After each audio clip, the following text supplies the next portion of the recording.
Hello, ನಮಸ್ತೆ. Welcome to my YouTube channel. ಇವತ್ತು ನಾನು ಬ್ರೇಕ್ಫಾಸ್ಟ್ ರೆಸಿಪಿ ಶಾವಿಗೆ ಬಾತ್ ಮಾಡ್ತಾಯಿದ್ದೀನಿ. ಇಲ್ಲಿ ನಾನು ಅನಿಲ್ ಶಾವಿಗೆ ತೊಗೊಂಡಿದ್ದೀನಿ, ಸ್ಮಾಲ್ ಇರೋಂಥದ್ದು. ಇಲ್ಲಿ ತರಕಾರಿ ಬಟಾಣಿ, ಕ್ಯಾರೆಟ್, ಬೀನ್ಸ್ನ ಸಣ್ಣದಾಗಿ ಹೆಚ್ಚಿಕೊಂಡಿದ್ದೀನಿ. ಇದು ಸಿಂಪಲ್ಲಾಗಿ ಮಾಡೋವಂಥದ್ದು. ಇಲ್ಲಿ ಬಟಾಣಿ, ಕ್ಯಾರೆಟ್, ಹುರುಳಿಕಾಯಿನ ನಾನು ಒಂದು ಸತಿ ಬೇಯಿಸ್ಕೊತಾ ಇದ್ದೀನಿ. ಒಂದು 5 ನಿಮಿಷ ಬೇಯಿಸ್ಕೊಂಡ್ರೆ ಸಾಕು. ಇಲ್ಲ ಹಸಿ ತರಕಾರಿ ಆಗಿರೋದ್ರಿಂದ ಒಂದು 5 ನಿಮಿಷ ಬೇಯಿಸಿಕ್ಕೊಬೋದು. ಒಗ್ಗರಣೆಯಲ್ಲೂ ಬೇಯಿಸ್ಕೋಬೋದು. ಬಟ್ ನಾನಿಲ್ಲಿ ಆದಷ್ಟು ಬೇಗನೆ ಮಾಡ್ಬೋದು ಈ ಥರ ನಾನು ಮಾಡೋದ್ರಿಂದ. ಅದಕ್ಕೋಸ್ಕರ ನಾನು ಮಾಡ್ತಾಯಿದ್ದೀನಿ. ನೋಡಿ, ಸ್ವಲ್ಪ ಉಪ್ಪು ಹಾಕ್ಬಿಟ್ಟು ನಾವು ಬೇಯಕ್ಕೆ ಇಟ್ಕೊಂಬಿಡೋಣ. ಅದು ಬೇಯೋಷ್ಟ್ರೊಳಗಡೆ ನಾನು ಆಲ್ರೆಡಿ ಬಿಸಿನೀರನ್ನ ಕಾಯಿಸಿಟ್ಕೊಂಡಿದ್ದೀನಿ. ಸ್ವಲ್ಪ ಬಿಸಿನೀರನ್ನ ಕಾಯಿಸಿಟ್ಕೊಂಡ್ಬಿಟ್ಟು ನಾವು ಈ ಶಾವಿಗೆನ ಹಾಕಿ ಅದರಿಂದ ನಾವು ಬೇಯಿಸ್ಕೊಂಡ್ರೆ ಬೇಗ ಆಗೋಗ್ಬಿಡುತ್ತೆ. ಇವಾಗ ಬಿಸಿನೀರು ಕಾಯಿಸಿದ್ದೀನಿ. ಈ ಟ್ರಿಕ್ ನೀವು ಮಾಡಿ ನೋಡಿ. ನಾವು ಉಪ್ಪಿಟ್ಟು ಥರ ಮಾಡೋದಾದರೆ ನೀರು ಹಾಕಿ ಆಮೇಲೆ ಶಾವಿಗೆ ಹಾಕಿ ಅದನ್ನು ಬೇಯಿಸ್ತೀವಲ್ವ, ಇದು ಈಸಿ ಮೆಥಡು. ಈ ಥರ ಸಣ್ಣ ಶಾವಿಗೆ ತೊಗೊಂಡ್ರೆ ಕಾಯಿಸಿರೋ ಬಿಸಿನೀರಿಗೆ ಈ ಶಾವಿಗೆ ಹಾಕಿ ಒಂದು ಹಾಫ್ ಮಿನಿಟ್ಸ್ ಬಿಟ್ಟರೆ ಸಾಕು, ನಿಮಗೆ ನೀಟಾಗಿ ಬಾಯ್ಲ್ ಆಗಿಬಿಡುತ್ತೆ ಮತ್ತು ಉದುದ್ರಾಗಿ ಬರುತ್ತೆ. ನಾವು ಉಪ್ಪಿಟ್ಟು ಥರ ಮಾಡೋಕ್ಕೋದ್ರೆ ಸ್ವಲ್ಪ ಒಂದೊಂದು ಸತಿ ಮೆತ್ತಗಾಗೋಂಥ ಚಾನ್ಸಸ್ ಇರುತ್ತಲ್ಲ. ಈ ಮೆಥಡಲ್ಲಿ ನೀವು ಮಾಡಿದ್ರೆ ಆ ಥರ ಆಗೋವಂಥದ್ದೇ ಇರಲ್ಲ, ಉದುದ್ರಾಗಿ ನೀಟಾಗಿರುತ್ತೆ.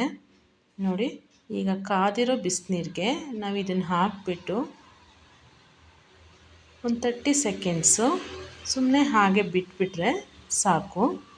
ಅಷ್ಟೊತ್ತಿಗೆ ನಾವು ಒಂದಿಲ್ಲಿ ಸಿಂಪಲ್ ಮಸಾಲ ರೆಡಿ ಮಾಡ್ಕೊತಾ ಇದ್ದೀನಿ. ಒಂದು ಜಾರ್ಗೆ ಸ್ವಲ್ಪ ಬೆಳ್ಳುಳ್ಳಿ, 1 ಇಂಚಷ್ಟು ಶುಂಠಿ, ಒಂದು 6ರಿಂದ 8 ಹಸಿರು ಮೆಣಸಿನ್ಕಾಯಿ, ನಮ್ಮ ಖಾರಕ್ಕೆ ತಕ್ಕ ಹಾಗೆ, ನಾವು ಯಾವ ಕ್ವಾಂಟಿಟಿಲಿ ಮಾಡ್ತಾ ಇರ್ತೀವೋ ಅದಕ್ಕೆ ತಕ್ಕಂಗೆ ಇದನ್ನು ನಾನು ತರಿಯಾಗಿ ರುಬ್ಕೊತೀನಿ. ನೀರು ಹಾಕ್ದೇನೆ ಕೂಡ ನಾನು ರುಬ್ಕೊತಾ ಇರೋದು. ನೋಡಿ, ಇಷ್ಟು ರುಬ್ಬಿದ್ರೆ ಸಾಕು. ಈ ಥರ ನೀರು ಹಾಕ್ದೇನೆ ತರಿಯಾಗಿ ರುಬ್ಬಬೇಕು. ಈಗ ಇದನ್ನು ಬಿಡೋಣ. ನೋಡಿ, ಆಲ್ರೆಡಿ ಅದು ಬಾಯ್ಲ್ ಆಗಿರುತ್ತೆ ಒಳಗಡೆ, ಉದುದ್ರಾಗಿ ನಿಮಗೆ ಕಾಣಿಸ್ತಾ ಇದೆಯಲ್ಲ. ನೋಡಿ, ಈ ಥರ ಬಸ್ಕೊಂಡ್ಬಿಟ್ಟು ನಾವು ಇದಕ್ಕೆ ಇನ್ನೊಂದು ಸ್ವಲ್ಪ ತಣ್ಣೀರು ಹಾಕ್ಬಿಡಬೇಕು. ಪಟ್ಟಂತ ತಣ್ಣೀರು ಹಾಕೋದ್ರಿಂದ ಅದು ಬಿಸಿನಲ್ಲೇ ಇನ್ನೂ ಜಾಸ್ತಿ ಬೇಯೋಂಥ ಚಾನ್ಸಸ್ ಇರುತ್ತಲ್ವ. ಸೊ ತಣ್ಣೀರು ಹಾಕಿದ ತಕ್ಷಣ ಅದು ಬೇಯಲ್ಲ, ಆವಾಗ ನಮಗೆ ಉದುದ್ರಾಗಿ ಬಂದುಬಿಡುತ್ತೆ. ಇವಾಗ ಇದ್ರ ಮೇಲೆ ನಾನು ತಣ್ಣೀರು ಹಾಕ್ತಾಯಿದ್ದೀನಿ. ಇಷ್ಟು ಪ್ರೊಸೀಜರೆಲ್ಲ ಮಾಡಿ ಇಟ್ಕೊಂಡ್ಬಿಟ್ರೆ ಒಂದು ಕಡೆ ತರಕಾರಿ ಬೇಯ್ತಾ ಇರುತ್ತೆ. ಇಲ್ಲಿ ನಾನು ಶಾವಿಗೆನ ಈ ಥರ ರೆಡಿ ಮಾಡಿಕೊಂಡು ಮಸಾಲೆಗಳೆಲ್ಲ ರೆಡಿ ಮಾಡಿ ಇಟ್ಕೊಂಡ್ಬಿಟ್ರೆ 10 ನಿಮಿಷದಲ್ಲಿ ಶಾವಿಗೆ ಬಾತ್ ರೆಡಿ ಆಗಿಬಿಡುತ್ತೆ. ತುಂಬಾ ರುಚಿಯಾಗಿರುತ್ತೆ ಇದು ಶಾವಿಗೆ ಬಾತು. ನೋಡಿ, ಆಗೋಗಿದೆ. ಇವಾಗ ತರಕಾರಿನೂ ಬೆಂದಿದೆ, ಆಲ್ಮೋಸ್ಟ್ ಎಲ್ಲ ಆಗಿದೆ. ಇವಾಗ ನಾನು ಒಗ್ಗರಣೆಗೆ ಹಾಕ್ಕೊತಾ ಇದ್ದೀನಿ.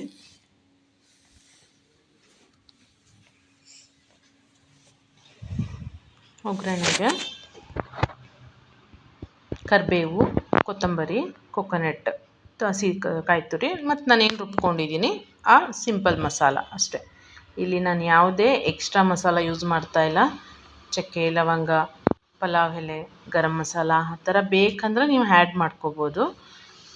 ಬಟ್ ಇಲ್ಲಿ ಸಿಂಪಲ್ಲಾಗಿ ಮಾಡ್ತಾ ಇರೋದ್ರಿಂದ ತುಂಬಾ ರುಚಿಯಾಗಿರೋಂಥ, ಕಡಿಮೆ ಮಸಾಲೆ ಇರೋಂಥ ಶಾವಿಗೆ ಬಾತು ತುಂಬಾ ಟೇಸ್ಟಿಯಾಗಿರುತ್ತೆ. ನೀವೊಂದು ಸತಿ ಟ್ರೈ ಮಾಡಿ.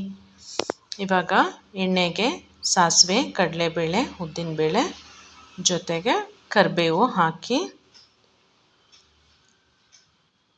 ನಾವು ರುಬ್ಬಿರೋಂಥ ಮಸಾಲೆ ಹಸಿ ಮಸಾಲೆ ಆಗಿದ್ದರಿಂದ ಅದು ಎಣ್ಣೆಯಲ್ಲೇ ಬಾಡಿಸ್ಕೊತೀನಿ. ಇದು ನೀಟಾಗಿ ಬಾಡಬೇಕು. ಇದಕ್ಕೆ ಗೋಡಂಬಿ ಸಮೇತ ಹಾಕಬೇಕು. ಬಟ್ ನಮ್ಮ ಮನೇಲೆಲ್ಲರಿಗೂ ಕೆಮ್ಮಿತ್ತು ಅನ್ನೋ ಕಾರಣಕ್ಕೆ ನಾನು ಗೋಡಂಬಿನ ಇಲ್ಲಿ ಆ್ಯಡ್ ಮಾಡ್ತಾಯಿಲ್ಲ. ಇವಾಗ ಇದಕ್ಕೆ ಟರ್ಮರಿಕ್ ಪೌಡರು, ಒಂದು ಹಾಫ್ ಟೇಬಲ್ ಸ್ಪೂನಷ್ಟು ಟರ್ಮರಿಕ್ ಪೌಡರ್ ಹಾಕಬೇಕು ಕಲರ್ಗೋಸ್ಕರ. ಇದಕ್ಕೆ ನಾವೀಗೇನು ಬೇಯಿಸಿಟ್ಕೊಂಡಿದ್ದೀವಲ್ಲ ತರಕಾರಿನ ಹಾಕ್ತಾಯಿದ್ದೀನಿ. ಹಸಿಕಾಳು ಸೀಸನ್ ಇರೋದ್ರಿಂದ ನಾನಿಲ್ಲಿ ಹಸಿ ಬಟಾಣಿ ತೊಗೊಂಡಿದ್ದೀನಿ. ನೀವು ತೊಗರಿಕಾಳು ಅವರೆಕಾಳು ಯಾವುದಾದ್ರೂ ಹಾಕಿ ಮಾಡ್ಬೋದು. ತುಂಬಾ ರುಚಿಯಾಗಿರುತ್ತೆ. ನೀವು ಒಂದು ಸತಿ ಟ್ರೈ ಮಾಡಿ ನೋಡಿ, ತುಂಬಾ ಚೆನ್ನಾಗಿರುತ್ತೆ. ಶಾವಿಗೆ ಬಾತು ತುಂಬ ವಿಧಾನಗಳಲ್ಲಿ ಮಾಡ್ತಾರೆ, ಬಟ್ ಇದು ಅನಿಲ್ ಶಾವಿಗೆ, ಚಿಕ್ಕ ಶಾವಿಗೆಯಲ್ಲಿ ಬೇಗ ಅಂತ ಮಾಡ್ಕೊಳೋಂಥ ರೆಸಿಪಿ ಇದು. ತುಂಬಾ ರುಚಿಯಾದಂಥ ರೆಸಿಪಿ. ಇದಕ್ಕೆ ನಾನು ಸ್ವಲ್ಪ ಉಪ್ಪು ಹಾಕ್ತಾಯಿದ್ದೀನಿ. ತರಕಾರಿಗೆ ಆಲ್ರೆಡಿ ಉಪ್ಪು ಹಾಕಿದ್ದೀನಿ. ಇಲ್ಲಿ ನಾನು ಮಸಾಲೆಗೆ ಎಷ್ಟು ಬೇಕೋ ಅಷ್ಟು ಸ್ವಲ್ಪ ಹಾಕ್ತಾಯಿದ್ದೀನಿ. ಶಾವಿಗೆ ಹಾಕಿದ್ಮೇಲೂ ಆಮೇಲೆ ನೋಡಿಕೊಂಡು ಸ್ವಲ್ಪ ಹಾಕ್ಕೋಬೋದು. ನೀವಿನ್ನೂ ನನ್ನ ಯೂಟ್ಯೂಬ್ ಚಾನಲ್ ಸಬ್ಸ್ಕ್ರೈಬ್ ಆಗಿಲ್ಲ ಅಂದರೆ ಪ್ಲೀಸ್ ಸಬ್ಸ್ಕ್ರೈಬ್ ಆಗಿ, ಲೈಕ್ ಮಾಡಿ, ಶೇರ್ ಮಾಡಿ. ನಮ್ಮ ಸಮ್ಮು ಕುಕಿಂಗ್ ಚಾನಲ್ನ ಫಾಲೋ ಮಾಡಿ. ನೋಡಿ, ಆದಷ್ಟು ಮಸಾಲೆ ಹುರಿದಿದ್ದೀನಿ. ಇವಾಗ ಹಸಿಕಾಯಿ ತುರಿ, ಕೊತ್ತಂಬರಿ ಸೊಪ್ಪು ಎರಡನ್ನೂ ಹಾಕಿಬಿಟ್ಟು ಹುರ್ಕೊಬೇಕು. ಎಣ್ಣೆಲೆ ಸ್ವಲ್ಪ ಬಾಡಿಸ್ಬೇಕು.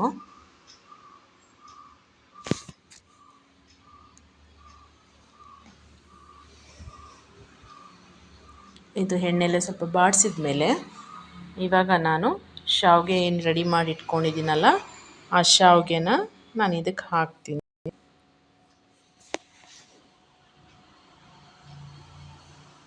ನೋಡಿ ಎಷ್ಟು ಉದುದ್ರಾಗಿದೆ.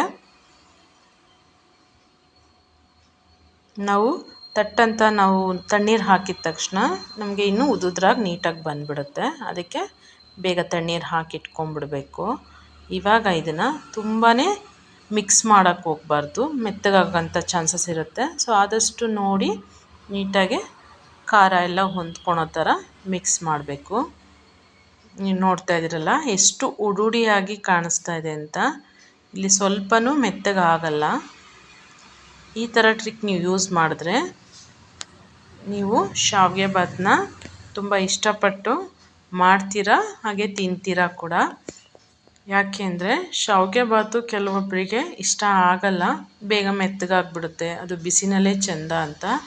ನೀವು ಈ ಥರ ಮಸಾಲೆ ಎಲ್ಲ ಹಾಕಿ ಈ ಥರ ನಾನು ಏನು ಹೇಳಿದ್ದೀನಿ ಈ ಥರ ಮಾಡಿದ್ರೆ ತುಂಬಾ ರುಚಿಯಾಗಿರುತ್ತೆ. ಇದು ಆರಿದ್ರೂ ಕೂಡ ಮಸಾಲೆಯ ಅಂಶ ಕಡಿಮೆ ಆಗಲ್ಲ, ತುಂಬಾ ರುಚಿಯಾಗಿರುತ್ತೆ. ನೋಡಿ, ಆದಷ್ಟು ಮಿಕ್ಸ್ ಆಗಿದೆ, ಉದ್ದುದ್ರಾಗಿ ಕಾಣಿಸ್ತಾ ಇದೆ. ಇವಾಗ ಸ್ವಲ್ಪ ಉಪ್ಪು ಹಾಕ್ತಾಯಿದ್ದೀನಿ. ನನಗೆ ಸ್ವಲ್ಪ ಉಪ್ಪು ಕಡಿಮೆ ಅನ್ನಿಸ್ತಾ ಇದೆ, ಅದಕ್ಕೆ ಇನ್ನೊಂದು ಹಾಫ್ ಟೇಬಲ್ ಸ್ಪೂನಷ್ಟು ಉಪ್ಪನ್ನ ಆ್ಯಡ್ ಮಾಡ್ತಾಯಿದ್ದೀನಿ.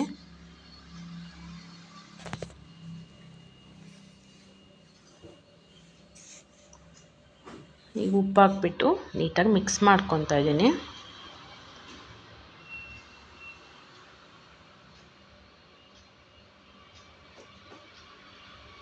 ಇವಾಗ ಆಗಿದೆ. ಈಗ ಇದನ್ನು ಮುಚ್ಚಿಬಿಟ್ಟು ಹಾಗೆ ಸ್ಟೀಮಲ್ಲೇ 2 ನಿಮಿಷ ಬಿಟ್ಬಿಡೋಣ. ಯಾಕೆಂದರೆ ಅದು ಸ್ಟೀಮಲ್ಲಿ ಇದ್ದಷ್ಟು ನೀಟಾಗಿ ಇನ್ನೂ ಒದಗುತ್ತೆ ನಮಗೆ ಶಾವಿಗೆ, ಅದಕ್ಕೋಸ್ಕರ. ಇವಾಗ ನಾನು ಚಟ್ನಿಗೆ ರೆಡಿ ಮಾಡ್ಕೊತೀನಿ. ಇದಕ್ಕೆ ಬೇಕಾಗಿರೋಂಥ ಕೋಕೋನಟ್ ಚಟ್ನಿ ನಾನು ಮಾಡ್ತಾಯಿದ್ದೀನಿ. ಈಗ ಅದೇ ಜಾರಿಗೆ ಸ್ವಲ್ಪ ಹಸಿ ತೆಂಗಿನಕಾಯಿ ತುರಿ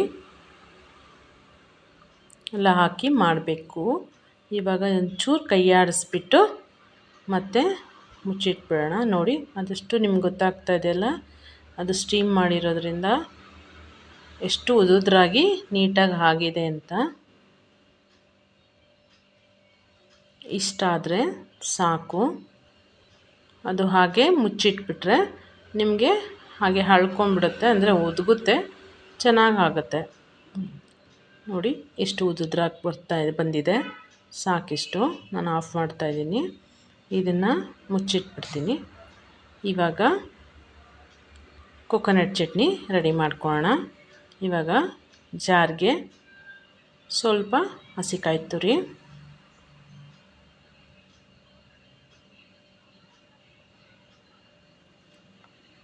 ಒಂದೆರಡು ಹಸಿರು ಮೆಣಸಿನ್ಕಾಯಿ, ಖಾರ ಬೇಕಂದರೆ ಸ್ವಲ್ಪ ಜಾಸ್ತಿ ಹಾಕ್ಬೋದು. ನಾನಿಲ್ಲಿ 2 ಹಾಕ್ತಾಯಿದ್ದೀನಿ. ಒಂಚೂರು ಶುಂಠಿ, 1-2 ಇಕ್ಲು ಬೆಳ್ಳುಳ್ಳಿ,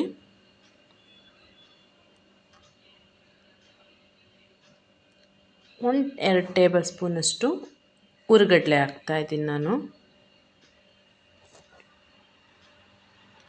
ಶಾವಿಗೆ ಬಾತ್ಗೆ ಈ ಚಟ್ನಿ ತುಂಬ ಚೆನ್ನಾಗಿರುತ್ತೆ. ಬೇರೆ ಚಟ್ನಿಗಿಂತ ಕೊಕೊನಟ್ ಚಟ್ನಿ ತುಂಬ ಚೆನ್ನಾಗಿರುತ್ತೆ. ಅದಕ್ಕೆ ನಾನು ಯಾವಾಗಲೂ ಇದೇ ಮಾಡ್ತೀನಿ. ಸ್ವಲ್ಪ ಉಪ್ಪು, ಇದಕ್ಕೆ ಸ್ವಲ್ಪ ಒಂಚೂರು ಹುಣಸೆಹಣ್ಣು ಬೇಡ ಅಂದವರು ಸ್ಕಿಪ್ ಮಾಡ್ಬೋದು. ನಾನಿಲ್ಲಿ ಹುಣಸೆಹಣ್ಣು ಹಾಕ್ತಾಯಿದ್ದೀನಿ. ನೋಡಿ, ಈ ಥರ ತರಿಯಾಗಿ ರುಬ್ಕೊಂಬಂದು ಇವಾಗ ಕೊತ್ತಂಬರಿ ಹಾಕ್ಬಿಟ್ಟು ಇನ್ನೊಂದು ಸ್ವಲ್ಪ ಹಾಕಿ ನೀಟಾಗಿ ಗ್ರೈಂಡ್ ಮಾಡ್ಕೊಂಡಿದ್ದೀನಿ. ನೋಡಿ, ಇಷ್ಟಿದ್ರೆ ಸಾಕು. ನೋಡಿದ್ರಲ್ಲ, ನೀಟಾಗಿ ಆಗಿದೆ. ಇವಾಗ ಸರ್ವ್ ಮಾಡೋ ಟೈಮು. ಬಿಸಿ ಬಿಸಿ ಶಾವಿಗೆ ಬಾತ್ ಜೊತೆ ಕಾಯಿ ಚಟ್ನಿ ತುಂಬಾ ರುಚಿಯಾಗಿರುತ್ತೆ. ನೀವು ಟ್ರೈ ಮಾಡಿ ಹೇಗೆ ಬಂತು ಅಂತ ಕಮೆಂಟಲ್ಲಿ ಹೇಳಿ. ಪ್ಲೀಸ್ ನಮ್ಮ ಸಮ್ಮು ಕುಕಿಂಗ್ ಚಾನಲ್ನ ಸಬ್ಸ್ಕ್ರೈಬ್ ಮಾಡಿ, ಫಾಲೋ ಮಾಡಿ. Thank you. ನೋಡಿ ಎಷ್ಟು ರುಚಿಯಾಗಿ ಬಂದಿದೆ ಅಂತ.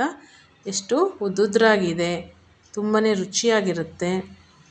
ಚಟ್ನಿ ಜೊತೆ ಸರ್ವ್ ಮಾಡಿಕೊಟ್ರೆ ಶಾವಿಗೆ ಬಾತು ತುಂಬಾ ಟೇಸ್ಟಿಯಾಗಿರುತ್ತೆ. ನೋಡಿ ಎಷ್ಟು ಉದುದ್ರಾಗಿ ಕಾಣಿಸ್ತಾ ಇದೆ ಅಲ್ವಾ? ಪ್ಲೀಸ್ ಒಂದು ಲೈಕ್ ಮಾಡಿ, ಶೇರ್ ಮಾಡಿ, ಸಬ್ಸ್ಕ್ರೈಬ್ ಮಾಡೋದನ್ನು ಮರಿಬೇಡಿ. Thank you for watching.